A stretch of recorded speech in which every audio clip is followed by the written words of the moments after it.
Peu après la Seconde Guerre mondiale, la Russie et la Pologne signent un accord pour permettre aux réfugiés polonais de rentrer chez eux. Les chassidim, jusqu'à-là enfermés en URSS derrière le rideau de fer sous le terrible régime soviétique, voient là une occasion en or pour enfin quitter définitivement l'URSS. C'est comme ça que des comités se mettent en place afin d'organiser des papiers pour les familles des chassidim. Il fallait à tout prix que les chassidim se rendent dans la ville de Lviv, non loin de la frontière, qu'ils attendent patiemment et discrètement leurs papiers afin de pouvoir monter dans des trains de fret qui les mèneraient hors de l'URSS. Les chassidim après l'URSS se regroupaient souvent en France, à Paris, en Israël ou aux États-Unis. C'est dans ce contexte bien particulier que la mère du rabbi, la rabbinite Hana, commença un long voyage depuis Alma-Ata au Kazakhstan, puis vers Paris, pour enfin arriver à New York après de multiples étapes périlleuses.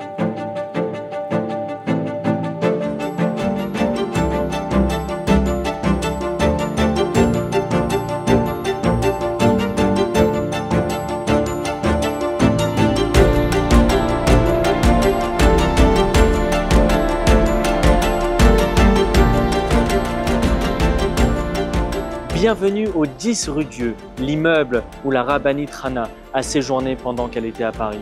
Cet immeuble, qui faisait à l'époque 3 étages, a accueilli la rabbinite Hana pendant le temps qu'elle était à Paris, avec un chaleureux remerciement à notre cher ami Yaron qui nous a ouvert ses portes aujourd'hui. Après le décès de son époux, le rabbi Levi Yitzhak, le 20 avril 1944, celui qui avait été exilé au Kazakhstan et qui était mort après d'épouvantables souffrances pour avoir commis le seul péché de vouloir diffuser le judaïsme, la rabbinite Hana se retrouva seule, loin de ses enfants. Durant cette période difficile, elle resta pendant 1 an à Alma-Ata. Elle fut soutenue par Yaakov Yosef Raskin et Yosef Nimotin. Ces chassidim purent témoigner plus tard de la situation précaire dans laquelle la rabbinite se trouvait pendant tout ce temps-là.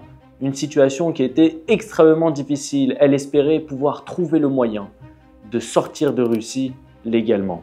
Constatant que ceci ne serait pas possible, elle se rendit à la fin de l'année 1945 à Kraskovo, un village non loin de Moscou. Habiter dans cette région nécessitait l'accord préalable des autorités. C'est la raison pour laquelle la rabbinite ne pouvait dormir plus de 2 nuits d'affilée dans le même endroit. Pendant ce temps, le rabbi et le rabbi précédent à New York usaient de tout leur pouvoir pour essayer d'arranger sa situation, de lui trouver des papiers afin qu'elle puisse quitter la Russie. Ils sollicitèrent de l'aide en Israël afin d'obtenir des certificats. Le rabbi se souciait également de son bien-être physique, matériel, en envoyant des colis, etc. Par la suite, la rabbinite Hana se rendit à Moscou, où elle vit chez la famille Rickman. Et ensuite, elle finit par réussir à arriver dans la ville de Lviv également pour essayer de quitter définitivement l'URSS. Toujours tenue de cacher son identité, elle se montra d'une grande habileté pendant cette période. Elle tenut à garder chaque détail des coutumes chassidiques, même dans les moments les plus difficiles, comme ça le sera raconté plus tard. Elle exprima sa déception de n'avoir pu récupérer les écrits de son mari, le rabbi Levi Yitzhak Schneerson, car portant ce nom, il était dangereux de voyager avec de tels documents. Elle aurait tellement voulu pouvoir les remettre à son fils. C'est finalement Madame Sarah Katzenelbogen qui remit son propre passeport à la rabbinite Hana, celle qu'on appelait affectueusement Moumé Sarah, qui était si active dans l'obtention des passeports pour les chassidim, avait gardé son passeport en cas de danger pour elle-même. Elle finit par le donner pour le sauvetage de la rabbinite Hana. Si éprouvée après tant d'années, elle fut aidée et soutenue par Hadassah et Yochevet Garelik, qui l'aidaient à monter et à descendre du train qui allait la faire quitter la Russie enfin pour la Pologne. Ce voyage fut long et pénible et plusieurs fois interrompu par des soldats polonais qui faisaient arrêter le convoi, qui montaient à bord de celui-ci, qui faisaient vider entièrement le convoi. Imaginez, hommes, femmes, enfants, vieillards qui se retrouvaient dehors du convoi, qui se faisaient dépouiller par ces fameux soldats polonais, par les maigres économies qu'ils avaient réussi à emporter avec eux. Finalement, le convoi fut arrêté. Puis, ils furent conduits dans des camions par des jeunes qui les envoyèrent en direction de la ville de Cracovie. À peine arrivant en Pologne, ils ne pouvaient pas rester longtemps. De précédents convois de chassidim avaient été attaqués et des chassidim y avaient perdu la vie. Il y avait urgence. Il fallait qu'ils se sauvent de cet endroit. Ils se dirigèrent donc vers la Tchécoslovaquie et se réfugièrent dans un camp qui avait servi préalablement à des officiers nazis. Ils poursuivèrent leur voyage dans des wagons à bestiaux pour franchir la frontière autrichienne. Ils continuèrent dans des camionnettes qui les menèrent à Vienne. On les dirigea dans des camps de concentration derrière des barbelés afin qu'ils puissent y passer la nuit. Puis le lendemain, ils se rendirent à Pocking en Allemagne dans un camp destiné aux personnes déplacées, où ils furent accueillis par l'organisme juif d'aide aux réfugiés, le Joint, sous l'égide des États-Unis. Dans ce camp se trouvaient de nombreux réfugiés juifs de tous bords, parmi eux des chassidim qui avaient survécu au régime soviétique et aux nazis. Une chambre au confort minimum fut attribuée à la rabbinite Hana. Le Shabbat et les jours de fête, elle était souvent reçue chez d'autres familles qui étaient très honorées de la recevoir. À son arrivée, elle illuminait la pièce, raconta une de ses réfugiés. C'est comme si que toutes ces épreuves n'avaient pas affecté sa dignité et son allure majestueuse. Le rabbi parvint à obtenir un visa pour aller en France pour sa mère. C'est comme ça que sa mère quitta Pocking en direction de Munich pour récupérer ses documents au consulat afin de pouvoir se diriger vers Paris. Une fois arrivés à la gare de Munich, ils attendaient le train en direction de Francfort et c'est là qu'un énorme vacarme retentit. Des jeunes criaient mort aux Juifs et tiraient à bout portant sur les réfugiés. Mademoiselle Yocheved Yarelik se mit devant la rabbinite Hana pour la protéger de son propre corps. Grâce à Dieu, elle ne fut pas touchée.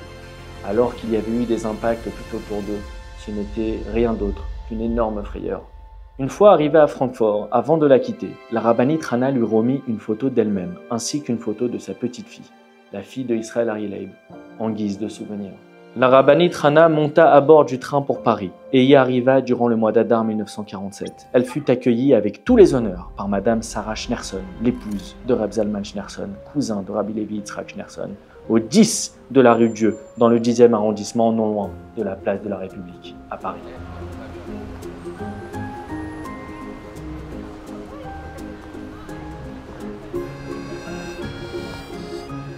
Le rabbi précédent avait auparavant visité cette maison le 18 Elul 1936 et y avait prononcé un discours chassidique intitulé « Ani les Dodi ».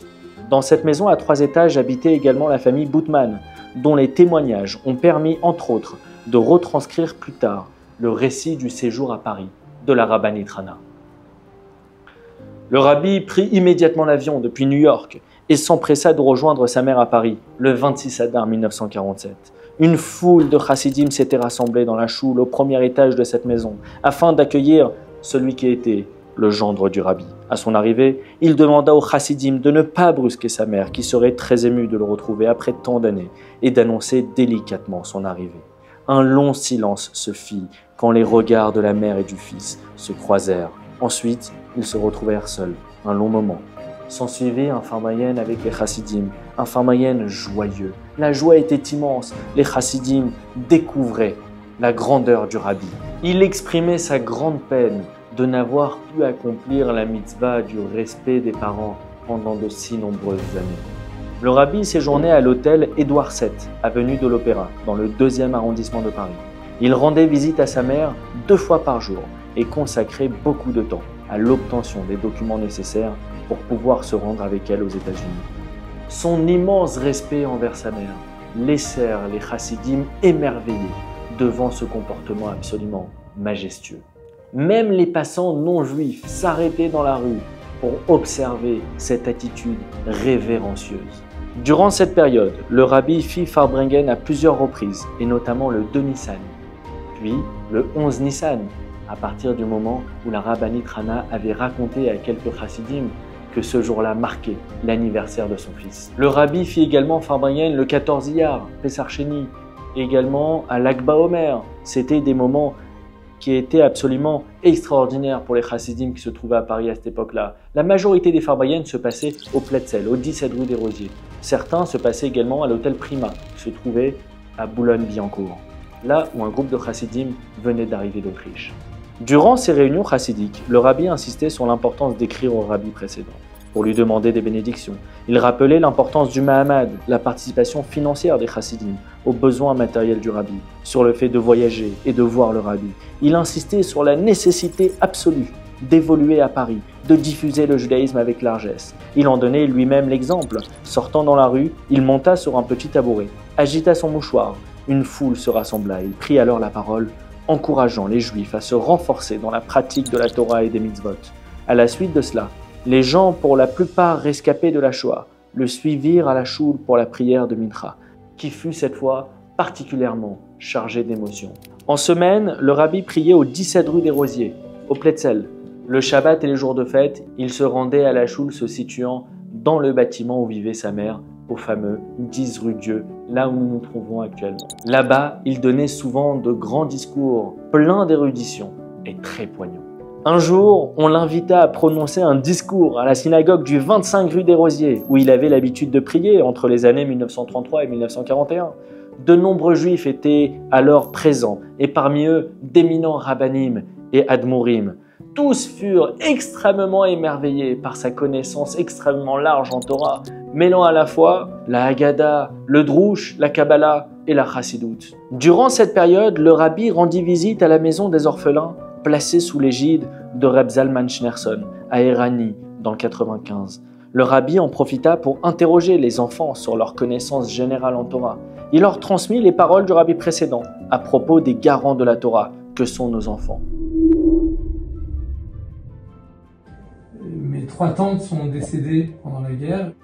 Et au moment où vient le rabbi en France, mon oncle est au Cheder, et il a à peu près 13 ans, 13-14 ans, quand le rabbi vient et il fait le tour des Cheder et il pose des questions aux enfants. Mon oncle Yaakov fait partie de ces enfants-là et il donne une réponse qui a beaucoup plu au rabbi, et le rabbi il dit qu'il veut le prendre avec lui à New York. On est donc en 1947, il va demander à ma grand-mère. Et il faut se rappeler qu'elle a perdu 3 enfants pendant la guerre. Et elle dit ok, elle dit d'accord. Et là, le rabbi part, mon oncle part, après un petit moment, rejoint le rabbi à New York, et il va vivre là-bas dans la maison du rabbi. Et il faut se rappeler que le rabbi et la Rebbetzin n'ont pas eu d'enfants. Donc ils l'ont considéré, ils l'ont élevé parce qu'il était seul après à New York avec eux, et ils l'ont considéré comme leur fils. Parce qu'il devait faire des chidours, la femme du rabbi, la Rebbetzin lui donnait les vieux costumes du rabbi pour qu'il les mette. Et le rabbi et la Rebbetzin ont envoyé des cadeaux à mes parents, et notamment des verres de kidouche, ainsi que des chandeliers. Il leur a offert ça pour le mariage. Il y a eu d'autres histoires aussi où la Rebbetzin a offert un sac à main, un très joli sac à main, à ma mère. Il rendit visite également à l'école des filles et leur parla en français un long moment, avec beaucoup d'émotion. Plus tard, il envoya de New York un cadeau pour chacun d'entre eux. C'est durant ce séjour que le rabbi fonda l'école Bet Rivka pour filles à Montmorency. Bien que très occupé, il ne cessa d'œuvrer pour la diffusion du judaïsme, notamment en Allemagne, en Autriche, en Tchécoslovaquie, où il fonda 5 écoles pour filles. Il éditait également des livres en allemand sous l'égide de la maison d'édition Keot, ainsi que des livres et divers ouvrages en français. Le 20 Sivan 1947, on organisa un grand farbrien d'au revoir au rabbi. Le rabbi expliqua le prénom de chacun des participants selon la Chassidoute et la Kabbalah.